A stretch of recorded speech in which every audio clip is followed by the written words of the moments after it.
வணக்கம். இது பூங்காற்றின் காதல் வானிலை.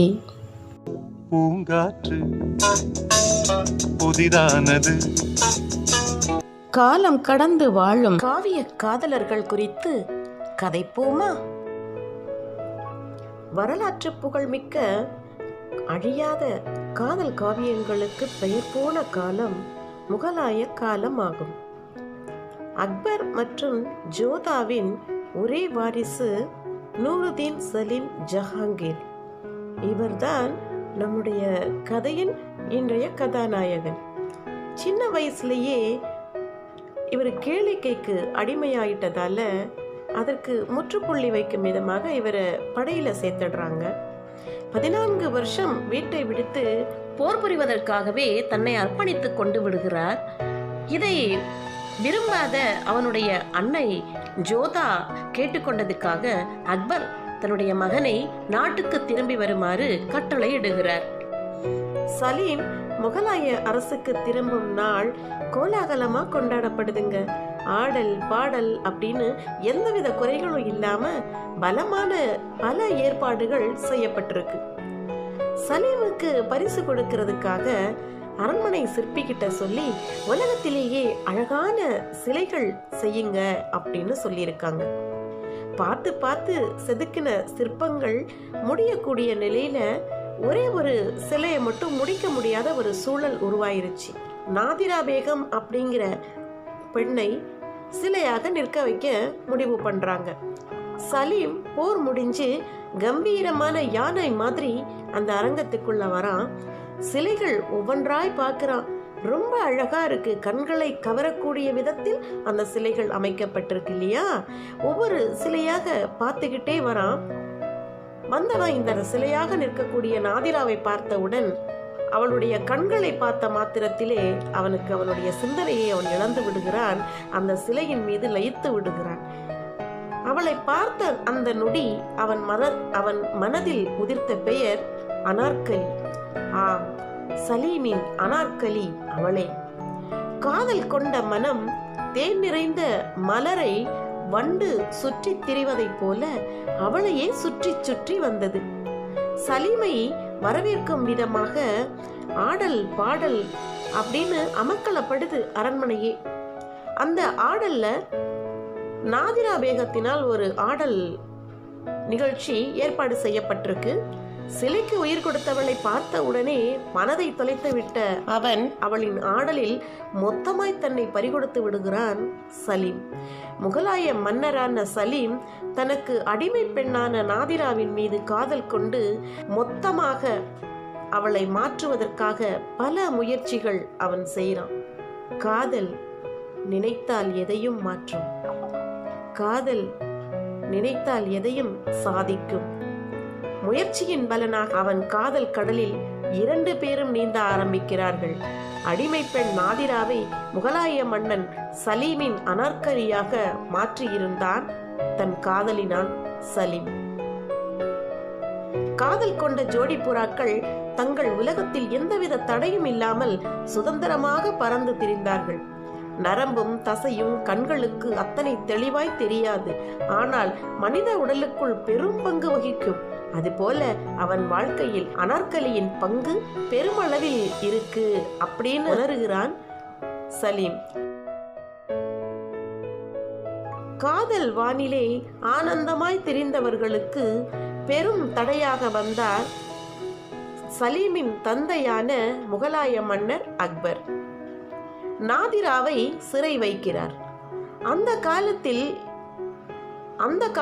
எல்லாம் நடனமாடுபவர்களை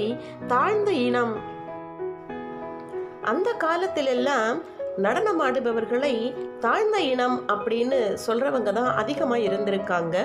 அதுபோல நாதிரா கற்பில் சிறந்தவளாக இருந்தாலும் கூட நாட்டில் இருக்கக்கூடிய அனைவராலும் ஒரு நடன மங்கை அப்படின்னு சொல்லியே அழைக்கப்பட்ட இனத்தைச் சேர்ந்தவளா இருந்ததுனால அவங்க 2 பேரையும் பிரிச்சே ஆகணும் அப்படிங்கிறதுல குறியாக இருந்திருக்கிறார் மன்னர். காதல் வந்தால் எறும்பும் யானையாகும் இல்லையா?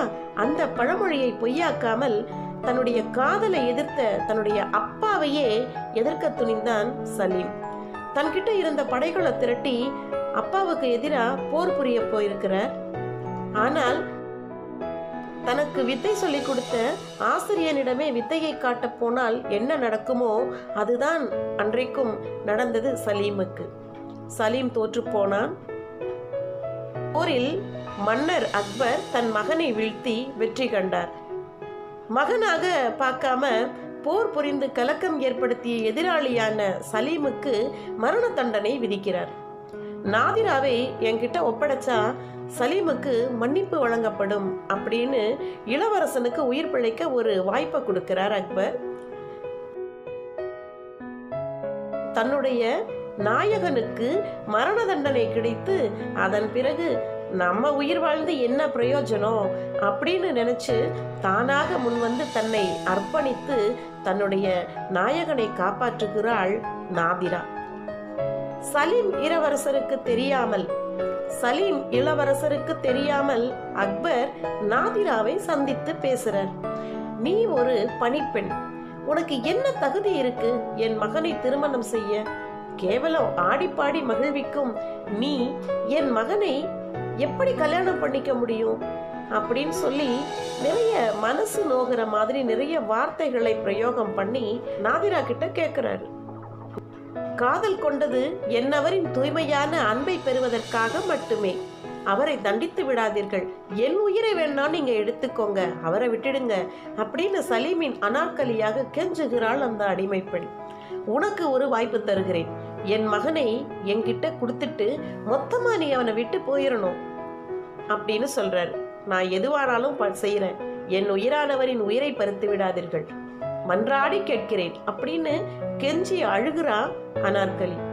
சரி, மரண தண்டனையை சலீமிற்கு பதிலா உனக்கு தர்றேன், உயிருடன் உனக்கு சமாதி கட்ட வேண்டும், இதுதான் என்னுடைய இறுதியான முடிவு அப்படின்னு சொல்றாரு அக்பர். அதிர்ச்சியின் உச்சத்தில் உறைந்து போனாள் நாதிரா. உயிர் பிரிந்தாலும் அவர் மனதில் நானும் என் மனதில் அவரும் என்றும் நீங்காத இடம் பிடிச்சிருக்கோம், அதை அந்த கடவுள் நினைத்தாலும் மாற்ற முடியாது அப்படின்னு தைரியமா சொல்றா. கடவுள் நினைச்சா முடியாது, ஆனா நான் முடிச்சு காட்டிடுவேன். உன்னோட கடைசி ஆசை ஏதாவது இருந்தா சொல், உன் மரணம் நிகழ்வதற்கு முன்னால் அது நடத்தி வைக்கப்படும் அப்படின்னு உறுதியளிக்கிறார் அக்பர். கொஞ்ச நேரம் மௌனத்திற்கு அப்புறமா நாதிரா தன்னுடைய கடைசி ஆசையை சொல்கிறாள். அதை கேட்ட உடனே அங்கமெல்லாம் ஆடி போய் அடங்கி போய் விடுகிறார் அக்பர். அப்படி அவள் என்னதான் கேட்டிருப்பா? வாங்க தொடர்ந்து கதையை கேட்கலாம். கொஞ்ச நேரம் அமைதியா இருந்த பிறகு வாய் திறந்த நாதிரா, இந்த முகலாய பேரரசுக்கு நான் மகாராணியாக வேண்டும், சலீம் மகாராஜாவாக, அவரின் அனார்கலி நான் ஒரு நாள் இந்த முகலாய அரசுக்கு மகாராணியாக அவர் கூட நான் வாழ வேண்டும், இதை நிறைவேற்றி தர முடியுமா? இதுதான் என்னுடைய கடைசி ஆசை அப்படின்னு சொல்றான். அக்பர் அரசரையே ஆட வைத்து விட்டாள் நாதிரா. என்ன, நீ ராணி ஆகணுமா? என்ன தகுதி இருக்கு உனக்கு அப்படின்னு கோபத்துல சத்தம் போடுறாரு அக்பர். ஒரு நாள் தானே, அதுக்கப்புறம் ஒன்றும் பண்ண முடியாதுல்ல அப்படின்னு நினைச்சிட்டு, எப்படியும் ஒரு நாளைக்கு அப்புறம் தன்னுடைய மகனை விட்டுட்டு அவ போயிடுவா இல்லையா அப்படின்னு நினைச்சுக்கிட்டு, சரி உன்னுடைய இறுதி ஆசை நான் நிறைவேற்றி வைக்கிறேன். நீ மகாராணியாக்கப்பட்ட அந்த இரவு ரோஜா பூக்களின் பானத்தில் மயக்க மருந்த கலந்து சலீமுக்கு கொடுத்து சலீமை குடிக்க வச்சு அவனை மயக்கம் போட வச்சிடணும். அவன் மயக்கமாக இருந்து விழிப்பதற்கு முன்னால் நீ இங்க வந்து உயிரோடு சமாதி ஆயிரணும். இதுதான் என் நிபந்தனை. இது எந்த காரணத்தை கொண்டும் சலீமுக்கு தெரியவே கூடாது அப்படின்னு சொல்றார். சொன்ன உடனே நாதிரா மிக மிக தைரியமாக, நான் ஒப்புக்கொள்கிறேன், அவர் மயக்கம் அடைந்திருக்கக்கூடிய வேளையில் மட்டுமே இந்த உயிர் என் உடலை விட்டு நீங்கும் அப்படின்னு ரொம்ப கர்வமாக அதே சமயம் வேதனையோடையும் சொல்றா அனார்கலி. அப்படி முகலாய அரசிற்கே மகாராணியாக்கப்பட்டாள். எதுவும் தெரியாத சலீம் தந்தை தன்னுடைய காதலை ஏத்துக்கிட்டாரு அப்படின்னு மகிழ்ச்சி ஒரு பக்கம், இன்னொரு பக்கம் நம்ம ஆசைப்பட்டவளே நமக்கு மனைவி ஆயிட்டா, மகாராணி ஆயிட்டா அப்படிங்கிற ஒரு சந்தோஷம் இன்னொரு பக்கம். அப்படி ரொம்ப சந்தோஷமா இருக்கான். ஒரு நாள் முழுவதும் மகாராணியாய் அவளும் மகாராஜாவாக அவனும் தனி தீவாய் தோன்றும் முகலாய அரசுமாக மகிழ்ச்சியில் திளைக்கிறார்கள். விரும்பி உன்னை ஏற்றேன், மெய்வருத்தி உன் கரங்கள் பற்றினேன், இனி பிரியா வாழ்வை வாழ்வோம், அகிலம் பொறாமை அளவிற்கு மகிழ்ந்திருப்போம், பிரிவெனும் சொல்லை நீக்கி இனிதாய் துவங்குவோம் நம் புதுயில் வாழ்க்கையை அப்படின்னு அவன் காதுக்குள்ள குசலம் பேசுறான் சலீம்.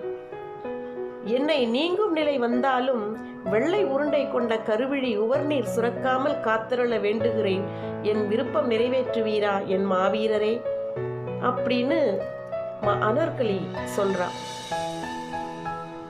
கனவிலும் தவிர்க்க நினைக்கும் சொற்களை உன் திருவாய் கொண்டு மொழியாதே, புதிதாய் அத்தியாயம் துவங்கும் பொன்னாளில் இன்பமான வார்த்தைகளை மொழிவாய் கண்ணே அப்படின்னு சொல்றான் சலீம்.